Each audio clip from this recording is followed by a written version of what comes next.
Bismillahirrahmanirrahim. Qala al-mu'allif rahimahullah ta'ala wa nafa'ana bihi wa fi mudhidarin amin. Al-ghayatul ula. Al-ghayatu tawi tujuan. Al-ula kang pertama. Iku taqwallahi, takwa ing Allah bisri ing dalam rahasia. Tingkah samar wal alaniyati lan tingkah ngedeng. Wa syawahiduhu tawi dalile takwa fil ayati dalam biro-biro ayat wal akhbari lan biro-biro hadis iku kasiratun akeh. Minha iku setengah saking al ayat qauluhu tawi Allah ta'ala ya ayyuhalladzina rupane ya ayyuhalladzina ya ayyuhalladzina he wong akeh amanu kang padha iman sapa alladzina ittaku padha wedya sira kabeh Allah ing Allah haqqa tuqatih kelawan sejatine wedi maring Allah wala tamutunna lan ora kena mati temen sapa sira kabeh ora kena mati temen sapa sira kabeh illa wa antum kujaba ta sira kabeh iku muslimuna padha Islam kabeh. Wa qauluhu lan dawe Allah taala rupane walillahi ma fis samawati wa ma fil ardh. Walillahi lan iku tetep kagungane Allah.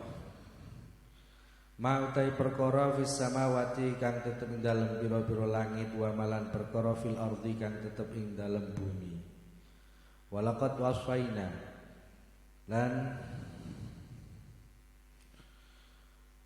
yakti wasiat sapa ingsun lan yakti teman-teman wasiat sapa ingsun alladzina ing wong akeh utukang den paringi sapa alladzina den paringi alkitab ing kitab min qablikum saking sadurunge sira kabeh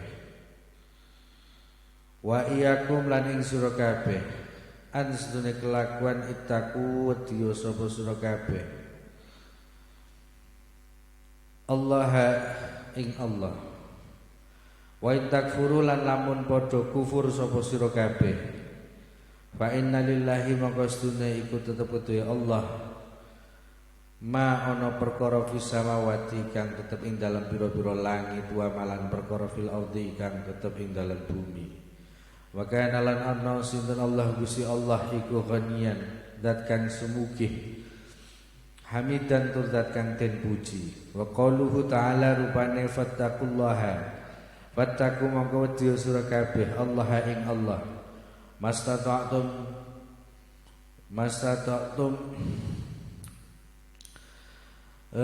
ma ing perkara istata'tum kang padha mampu sapa sira kabeh wasmaulan ngono sira kabeh wa atiulan nuruta sapa sira kabeh wa infaq wa anfiqu lan padha gawe infak sapa sira kabeh khairan ing kebagusan li anfusikum marang pira-pira awak dhewe sira kabeh wa qauluhu ta'ala ya ayyuhalladzina wong akeh amanu kang padha iman sapa alladzina ittaku dia sira kabeh Allah ing Allah wa qulu lan padha ngucap sapa sira kabeh kaulan ing ucapan syadidan kang bener.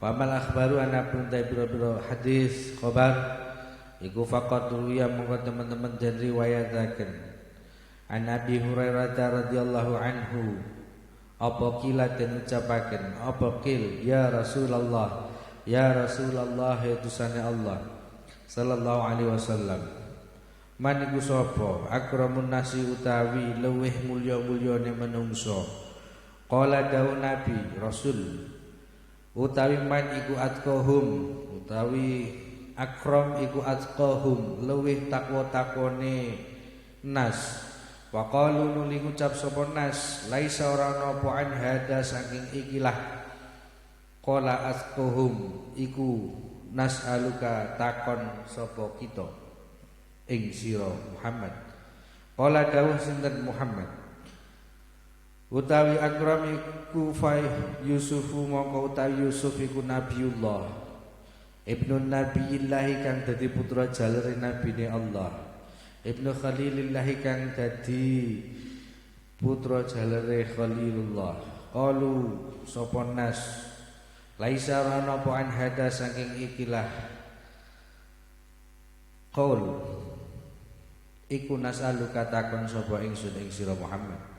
Qala dawuh sinten Rasul fa an ma'adinil arabi mongko saking ma'adinil arabi saking keturunane Arab, nasabe Arab. Tas aluni takon sapa sira kabeh ing ingsun. Khiyaruhum utai pilihane ma'adinil Arab fil jahiliyati ing dalam zaman jahiliyah iku khiyaruhum pilihane ma'adinil Arab fil islami ing dalam Islam. Idza faquhu nalikane padha alim sapa ma'adinil Arab muttafaqun alaih. Wa faquhu utawi lafaz faquhu iku bidomil qafi lan den domah qafi alal masyhuri ngatasé gol kang masyhur. Wa ukialan ten riwayataken utawa ten hikayahaken apa kasruha kasroe qaf ai alimu tegese padha alim sapa Arab ahkam syar'i ing bira-bira hukume syariat.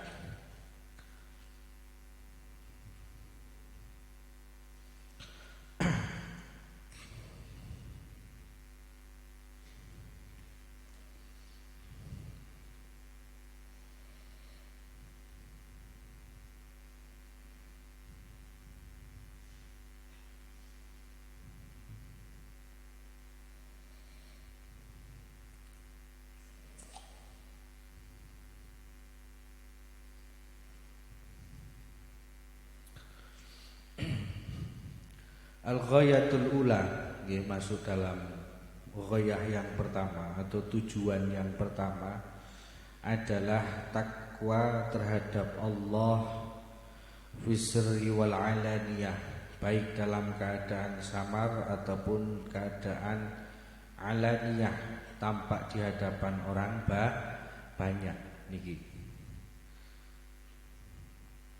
Jadi takwa itu harus dalam dua keadaan, fisiri wal alaniyah.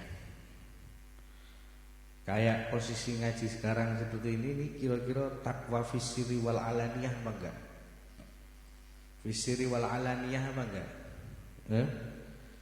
Nek ngaji isin-isin, arep ngebeki sebelah kono isin-isin krana nek wong wedok. Tapi kalau pas gak ngaji, kamu masih malu apa enggak? Masih malu apa enggak?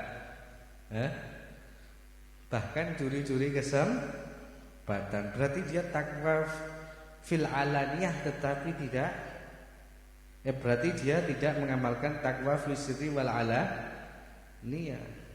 Nek di hadapan temennya, di hadapan santrinya, di hadapan gurunya dia takwa fil alaniyah. Tapi dalam keadaan sir dia tidak mampu untuk takwa.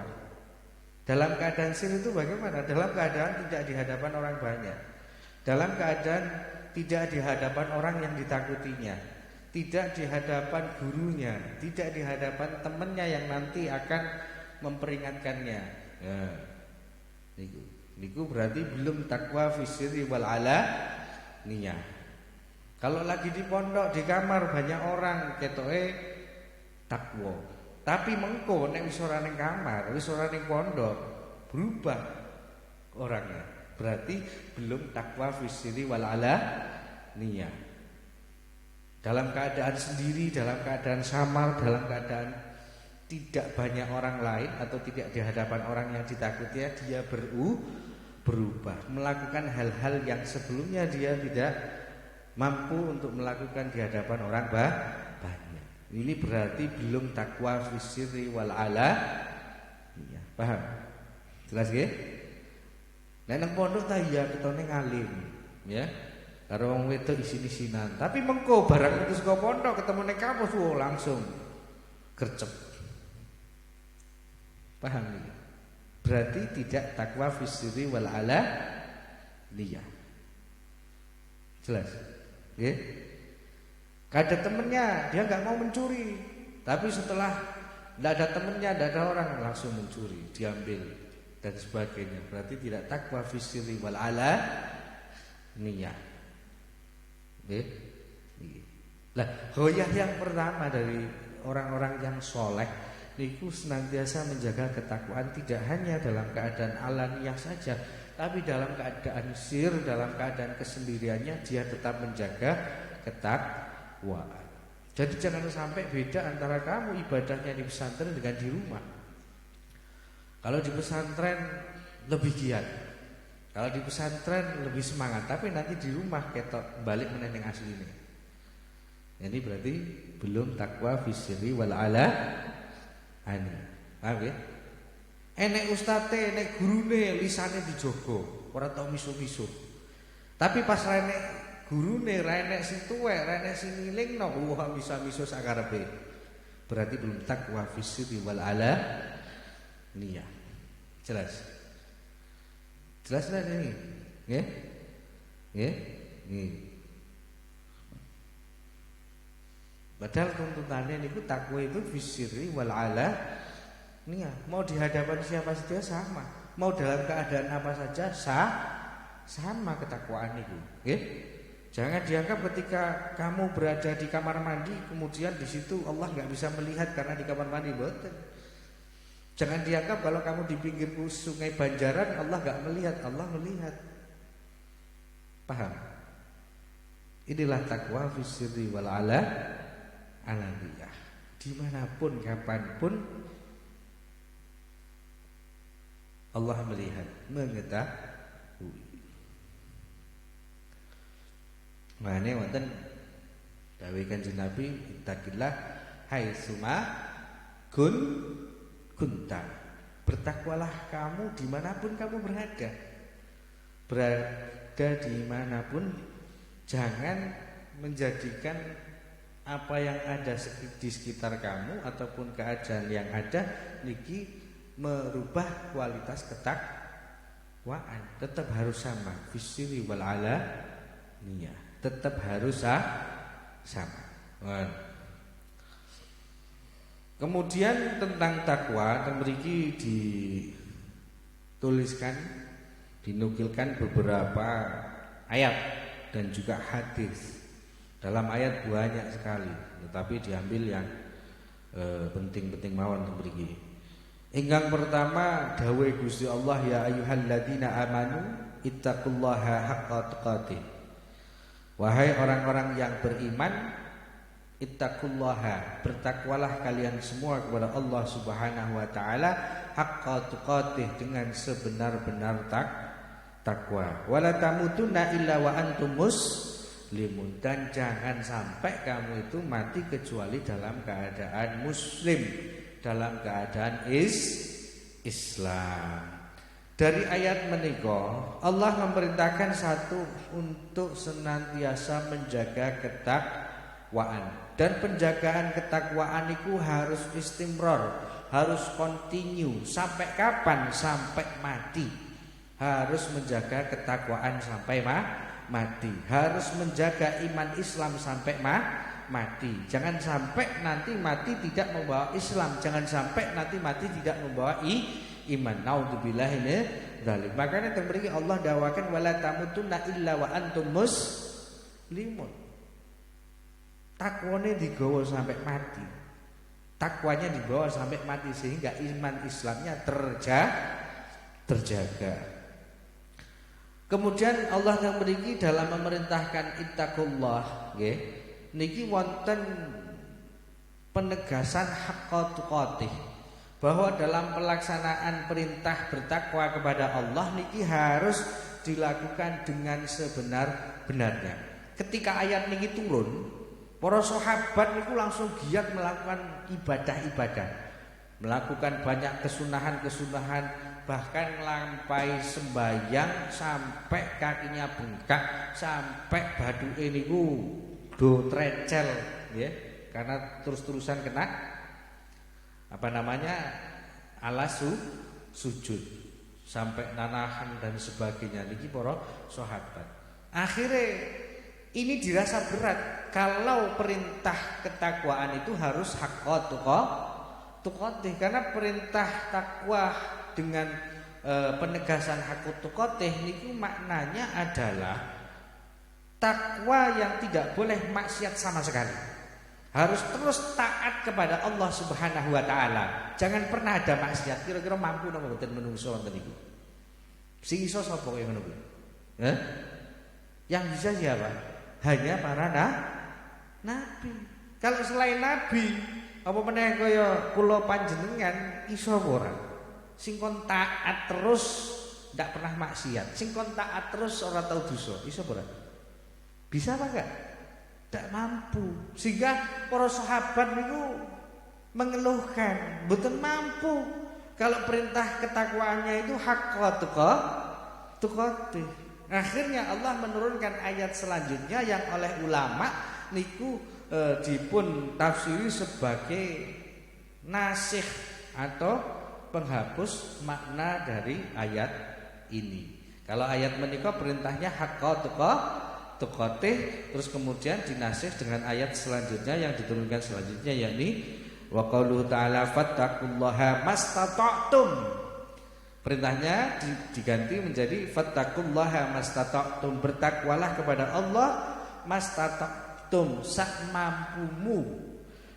mampumu sesuai dengan kemampuan kamu dalam taat kepada Allah Subhanahu wa taala. Wasma'u, dan dengarkanlah ajaran Nabi Muhammad sallallahu alaihi wasallam. Wa ati'u, dan taatlah kepada kanjeng Nabi Muhammad sallallahu alaihi wasallam Allah Subhanahu wa taala. Wa anfiqu khairan li anfusikum, dan keluarkanlah infak untuk kebaikan diri kalian semuanya. Karena pada dasarnya kita berbuat baik kepada orang lain, manfaatnya kembali kepada diri sendiri. In ahsantum ahsantum li fusikum. Sama kamu infak secara dohir hartamu kurang, tapi secara manfaat niku bertambah sama seperti halnya yang kamu berikan. Makanya temberi Allah dawakan wa anfiqu khairan li anfusikum. Paham ya? Lah terus kemudian beribadah atau takwa mastata'tum ini batasannya seperti apa? Seperti apa? Jangan sampai ini dipahami salah atau gagal paham dalam memahami ini. Oh berarti nek ngono kuwi ibadah ya taat berarti sak mampune aku ya. Aku mampune gor sembahyang 5 waktu tok. Aku mampune ngaji sedina suwengi gor sepisan tok. Ya iki kemampuanku. Berarti aku sudah menjalankan fattaqullaha mastata'tum. Apakah seperti itu? Apakah seperti itu? Apakah begitu? Niki nate riyen ditanyakan kepada seorang ulama, seorang syekh. Maksud mastata'tum sesuai dengan kemampuan itu gambarannya bagaimana? Batasannya seperti apa? Akhirnya ulama tersebut, syekh tersebut jawabnya dengan sebuah perintah. Wis ayo melu aku. Nah, dijak ning lapangan bal-balan. Ngerti lapangan bal-balan? Dijak ning lapangan bal-balan cara sekarang dijak ke stadion, dijak ning stadion. Bar dijak ning stadion, murid yang bertanya tadi, santri yang bertanya tadi disuruh untuk berlari. Wis saiki kowe melayu osak kuatmu. Akhirnya melayu. Tanpa dikasih tahu harus berhenti di putaran keberapa. Pokoknya melayu osak mampumu, melayu terus. Muter. Akhirnya terus kemudian merasa capek, minggir. Nah, minggir. Sudah selesai minggir. Lah terus syekh tersebut, ulama tersebut akhirnya ikut lari juga. Lari sampai pingsan. Setelah pingsan dibawa oleh muridnya, kemudian setelah siuman, setelah sadar, syekh tersebut jawab, itulah gambaran ibadah mastata'tum. Paham? Paham enggak sampai sini? Paham enggak? Jadi ibadah mastata'tum, bertakwa mastata'tum itu adalah kita terus berupaya dengan sekuat apa yang kita bisa sampai Allah Subhanahu wa taala yang menyelesaikan atau yang memutus upaya kita. Itulah mastata'tum. Berarti itu sudah sampai di ambang batas kemampuan kita. Sampai Allah sendiri yang akan memutus upaya kita. Itu mastata'tum. Nek misalkan kepingin apa jenengane ngapalke nazam, kamu baru berusaha 3 hari, terus 3 hari baru bisa menghasilkan 1 bait, terus mengatakan ya memang kemampuan saya hanya 1 bait selama 3 hari. Kira-kira sudah mastata'tum apa belum? Sudah mastata'tum apa belum? Belum. Karena belum dikerahkan sampai batas maksimal. Betul. Kalau sudah ngerti batas maksimalnya, di bawah itulah mastata'tum. Tapi kalau belum sampai maksimal ya orang bakal ngerti. Paham ya? Jelas ya? Niku. Itu hanya gambaran saja. Lari tadi hanya sebatas gambaran upaya yang kita lakukan. Kok jadi jangan dipahami salah juga. Nanti terus kemudian kamu kepingin apa jenengane ngapalke nazam akhirnya 24 jam ngapalke terus sampai ndase mumet sampai akhirnya malah mlebu rumah sakit ora kaya ngono kuwi maksude. Paham? Tidak seperti itu. Itu kembali kepada upaya kita masing-masing. Paham ya? Kalau misalkan tuntunannya sholat 5 waktu, ya, sholat 5 waktu, terus kemudian setelah sholat 5 waktu plus zikir, itu kira-kira masih sesuai dengan kemampuan enggak? Masih jauh dari ambang batas apa sudah limit gitu kira-kira? Hah? Kamu kalau ngukur diri kamu sendiri kira-kira ibadah itu sudah limit apa masih jauh dari batas? Kira-kira, masih jauh apa sudah batas? Mungkin ada yang jawab, pun batas niku malah pun arep mati kula koyo ngoten niku. Eneng enggak sih koyo ngono kuwi, Iku berarti orang normal kemampuannya,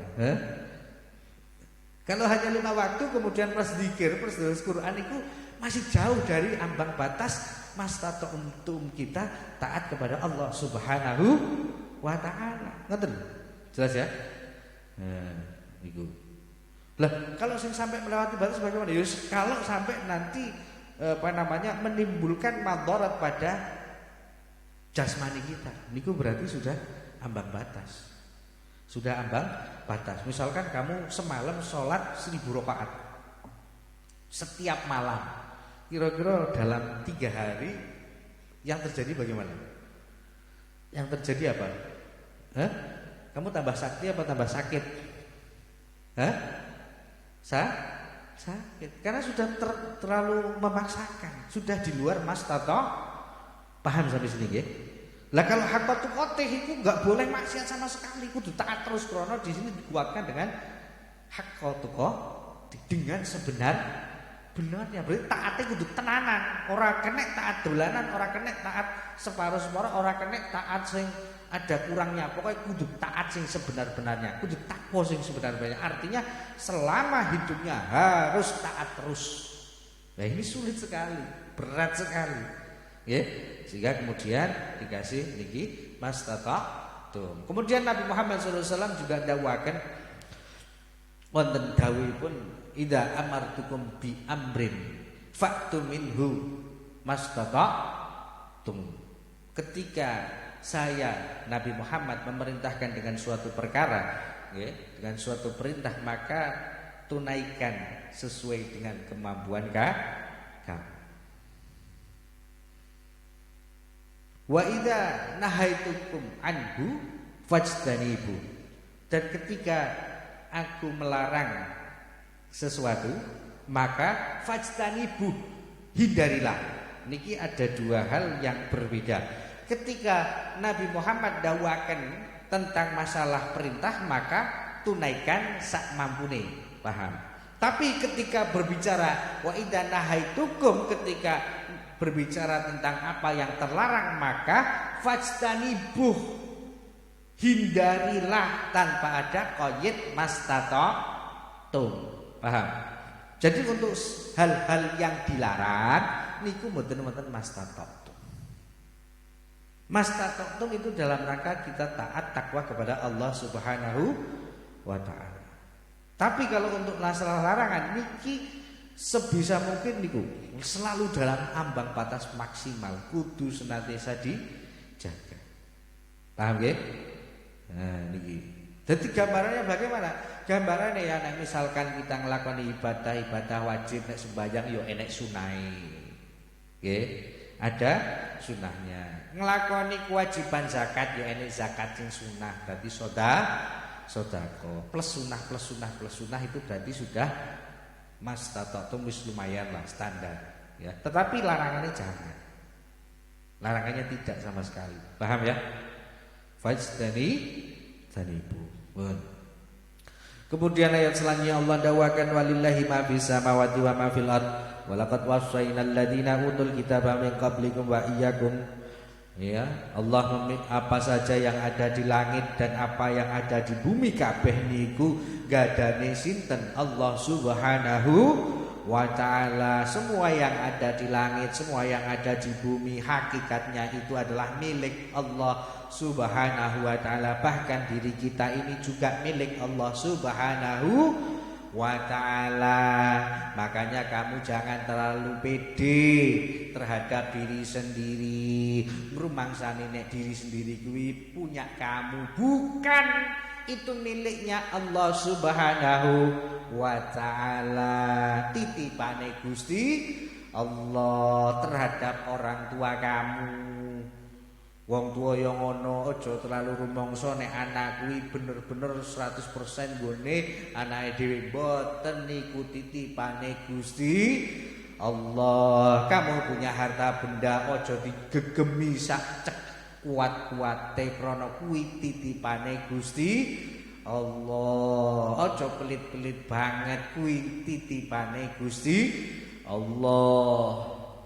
Jangan terlalu pede, jangan terlalu ngrumangsani itu milik kita sendiri, karena hakikat niku kabeh gadane Gusti Allah. HP-mu ilang, ojo terlalu bersedih berlarut-larut krana ngrumangsani kuwi HP-mu, ora kuwi titipane Gusti Allah. Sewayah-wayah iso diambil.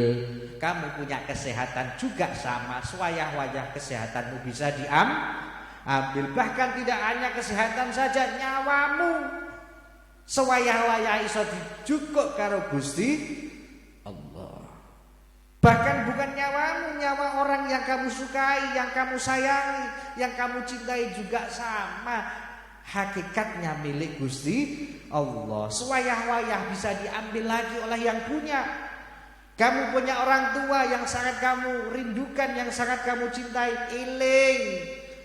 Sewayah-wayah iso dijukuk karo sing duwe Allah Subhanahu wa ta'ala. Dadi aja digegemi terlalu kuat. Paham nggih? Jangan gitu, nggih. Aja terlalu ngrumangsani kuwi nggonmu. Paham? Ya? Akune niku dikurangi. Uwekku kok. Nggonku kok. Nah. Dikurangi.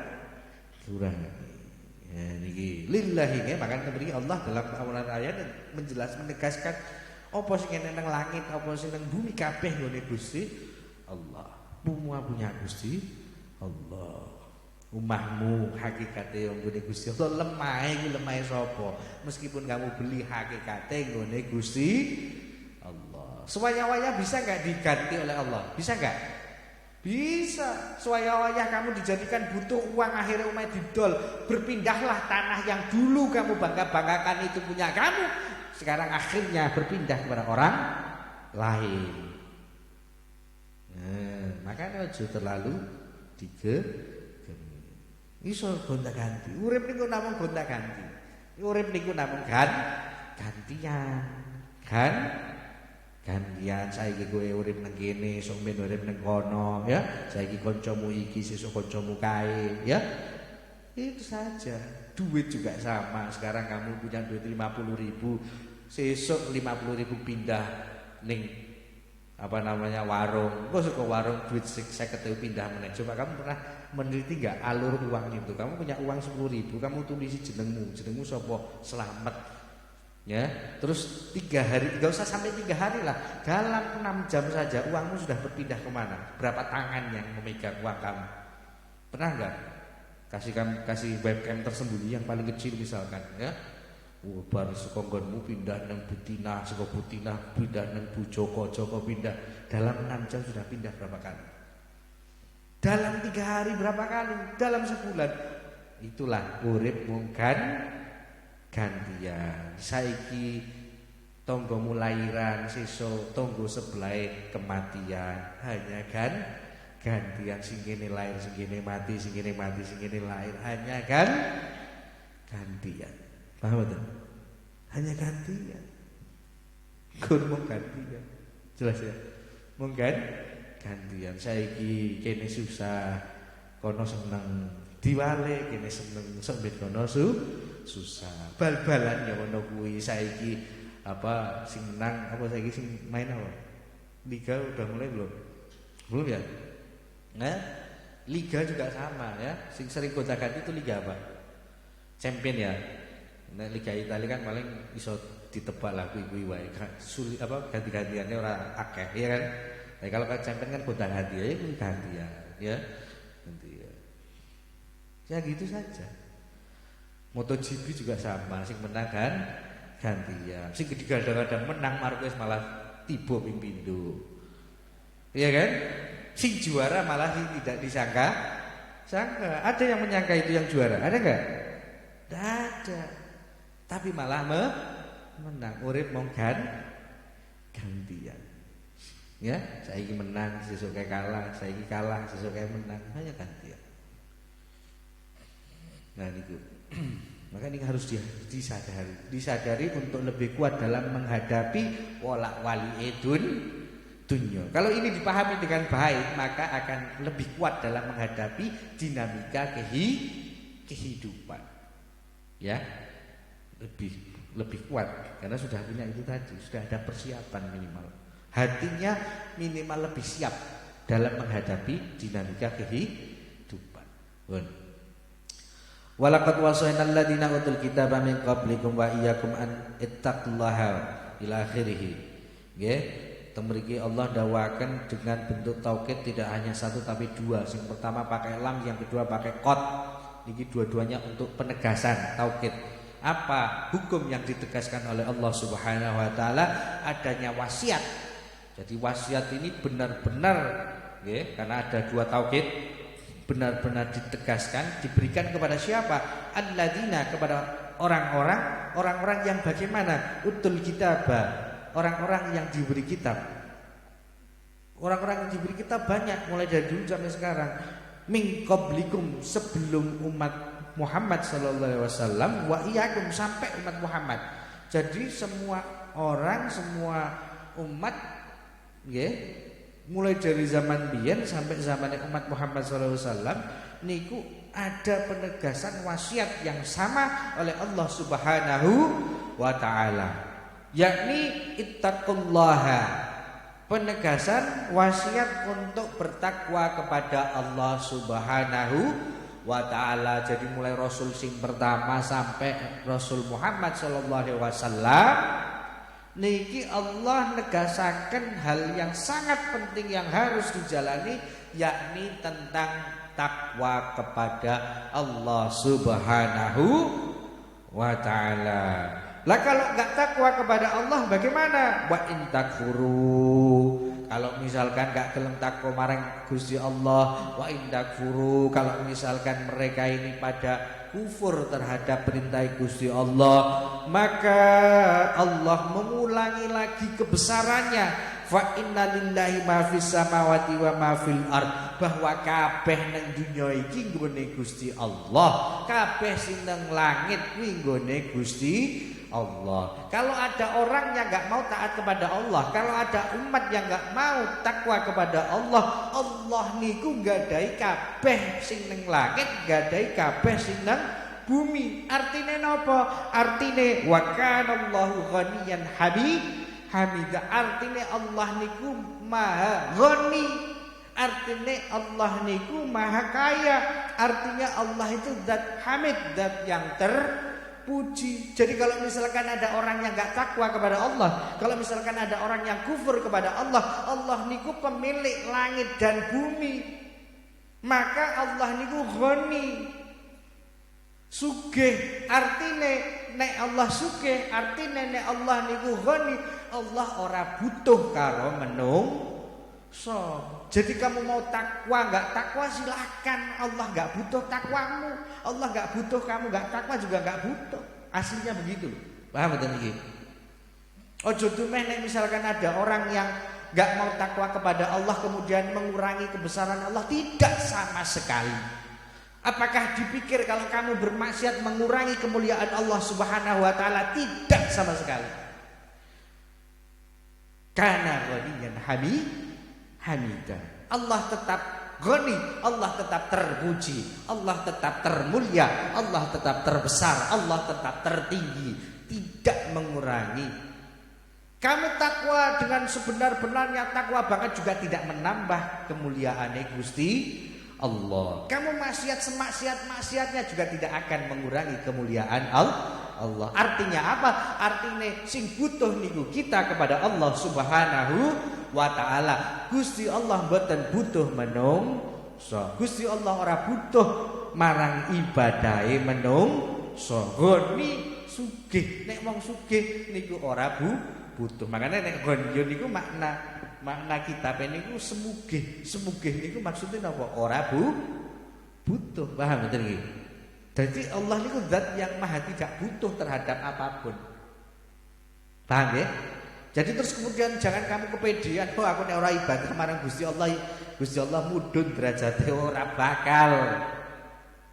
Oh aku nek kudu ibadah iki, karena nek aku ibadah kok Gusti Allah tambah dhuwur, apa maneh? Ibadahmu tidak menjadikan Allah tambah mulia. Maksiatmu tidak mengurangi kemuliaan Allah Subhanahu wa taala. Makanya dadi menungso aja rumangsa. Ojo sampai punya keyakinan seperti itu. Jangan sampai punya. Naudzubillah ini niki mau dijelasake. Wa in takfuru nek kowe panggah kufur, nek kowe panggah ra gelem takwa marang Gusti Allah, Allah sugih. Allah ora butuh. Paham? Wis dikandani kok panggah ngono ya wis sakarepmu. Ya. Wis dikandani, Al-Qur'an turunkan, ada Rasul Muhammad sallallahu alaihi wasallam, kewajiban ngaji kowe diperintahke kon golek ilmu, dikandani iki sing apik, iki sing ora, manut apa ora? Ora manut ya wis sakarepmu. Sakarepmu. Apa?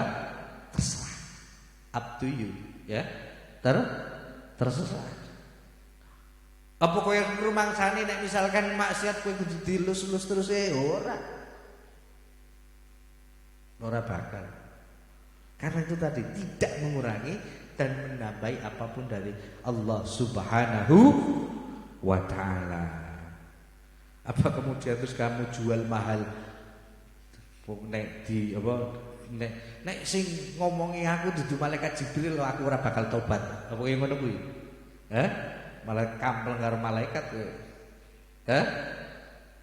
Pokoknya nek ora malaikat Jibril sing kandhane aku ora gelem taubat. Aku bangga mah. Lha kowe iki sapa? Paham? Kowe iki sapa kok kudu malaikat Jibril sing memberikan mau'izah hasanah kepada kamu. Kowe iki sapa? Rumangsane. Paham ya? Ora gelem ya wis tinggal. Paham ya? Ya? Jangan gitu ya. Insyaallah betul-betul santri gak akan sampai seperti ini. Apa ada mungkin nggih? Aku nembe manut nek sing ngomongi malaikat Jibril. Gus Jibril.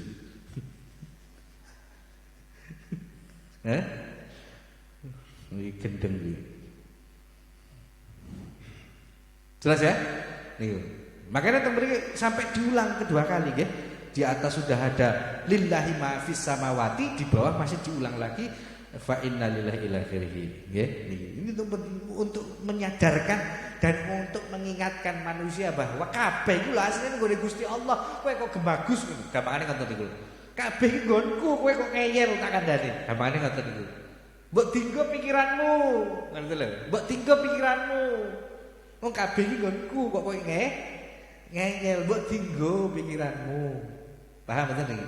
Ya? Mbok rumangsa, mbok sadaro, wong kabeh iki nggonku Allah Subhanahu wa ta'ala. Mikir makanya Al-Qur'an niku wonten kathah teng akhir ayat afala tatafakkarun. Afala ya kilo kabeh krana niku wis genah-genah kabeh ngene Gusti Allah kok panggah ngeyel. Lha kok iki mikir apa ora? Ngoten lho. Jelas nggih? Ngoten gampangan ngoten. Ya ayyuhalladzina amanu nggih, ittaqullaha wa qulu qawlan syadida nggih. Kemudian gawe Gusti Allah ya ayyuhalladzina nggih, mriki perintah untuk bertakwa kepada Allah Subhanahu wa taala digandeng dengan perintah untuk berkata yang baik. Wa qulu qaulan syadida.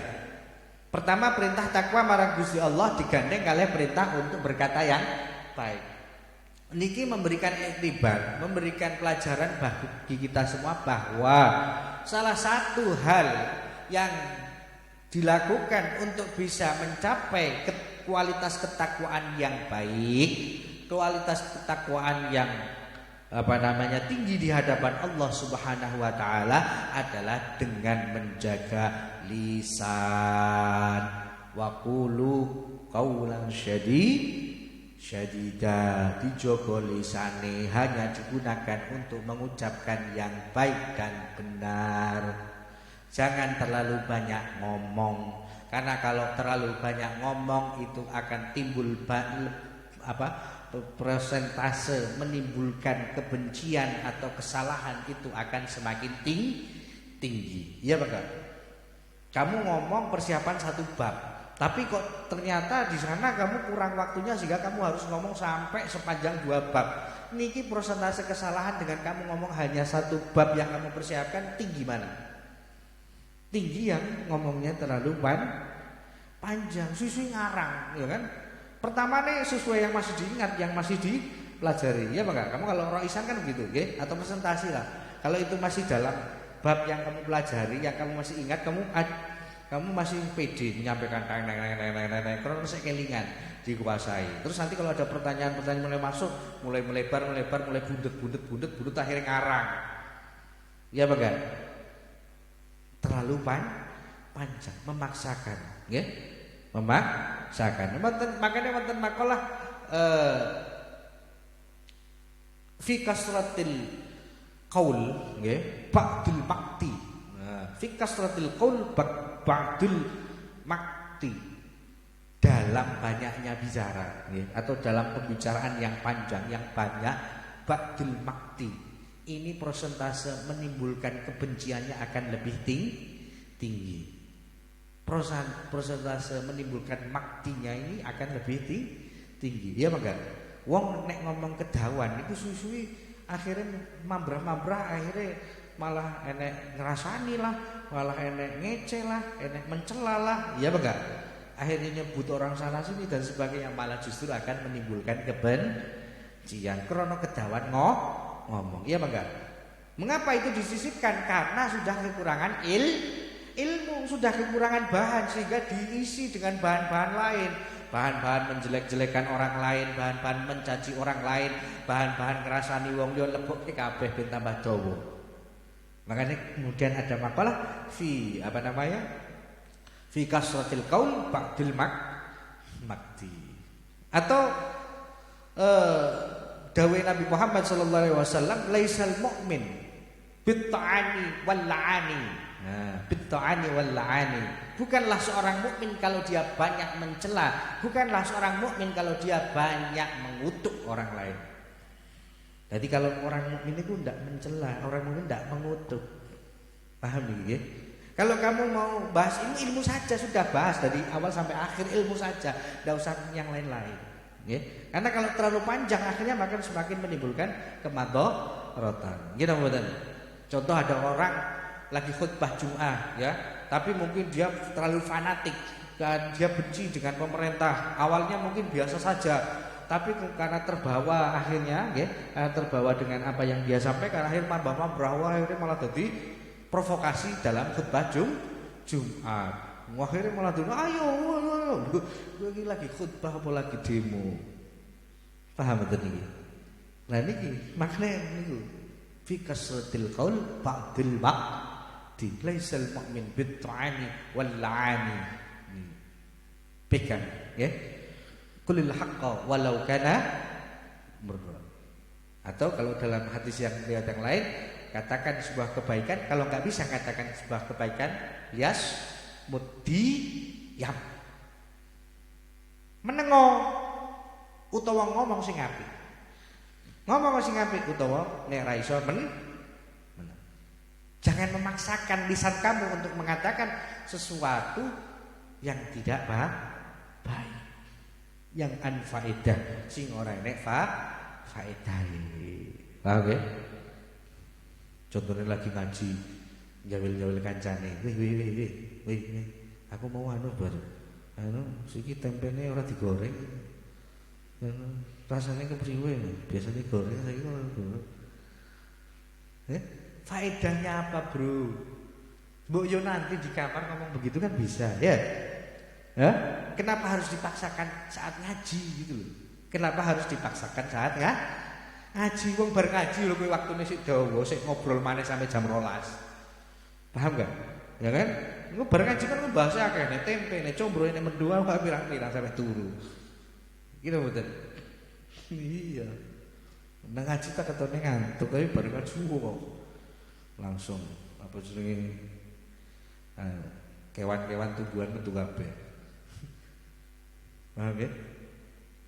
Niku. Nek ora iso ngomong meneng. Nggih, meneng. Diam. Ya. Diam. Kemudian faqad ruwiya an Abi Hurairah radhiyallahu anhu qila ya Rasulullah sallallahu alaihi wasallam man akramun nas. Nabi Muhammad sallallahu alaihi wasallam suatu ketika ditanya oleh para sahabat bertanya kepada Nabi Muhammad, man akramun nas, sinten Kanjeng Nabi tiang ingkang paling mulya. Wahai Kanjeng Nabi, sinten menungso sing paling mulya? Dijawab oleh Nabi Muhammad sallallahu alaihi wasallam bahwa orang yang paling mulia adalah atqahum.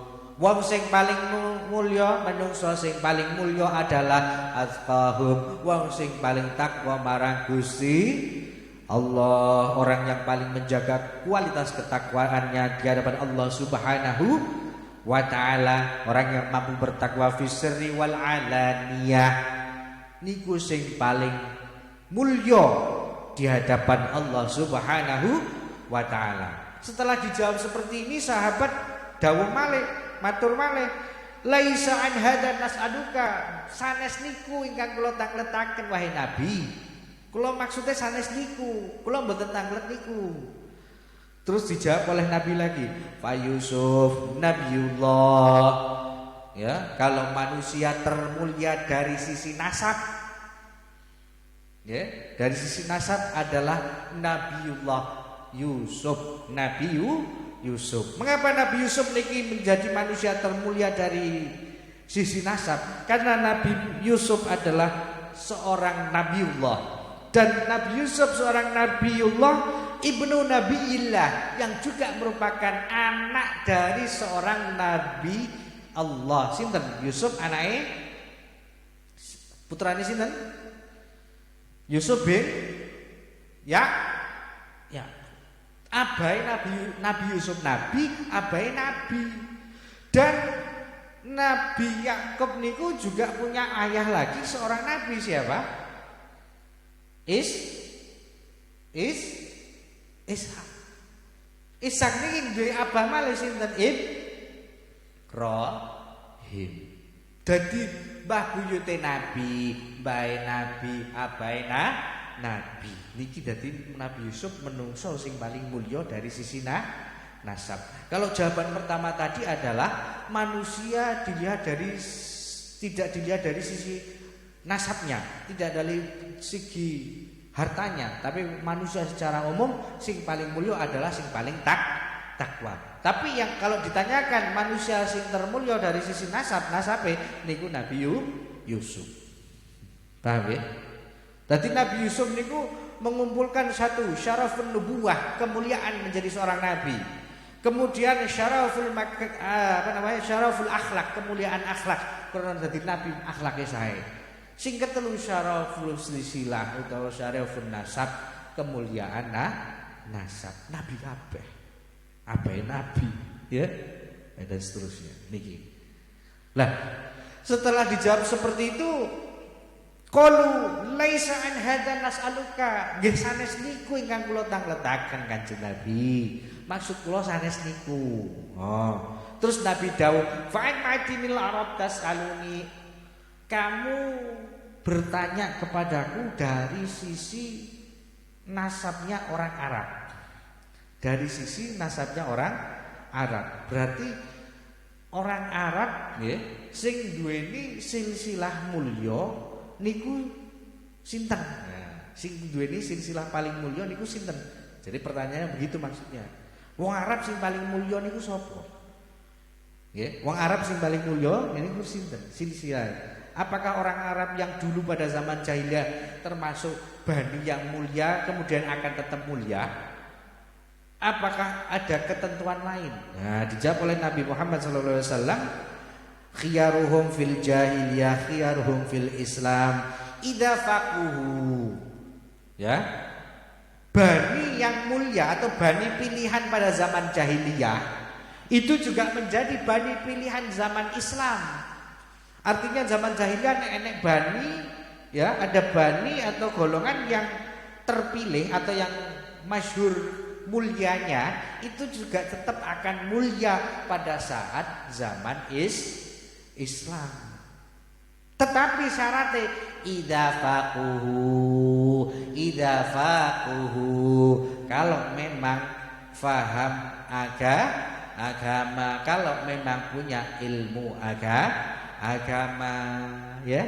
Kalau memang punya ilmu agama. Jadi tolak ukurnya mulya atau ora niku teng idza faquhu. Jadi mau kamu baninya mulia apa enggak, keturunannya siapa atau siapa itu tidak menjadi tolak ukur, tetapi tolak ukurnya adalah faqih apa tidak, alim atau tidak, paham agama atau tidak, mbok kowe keturunane sapa, paham?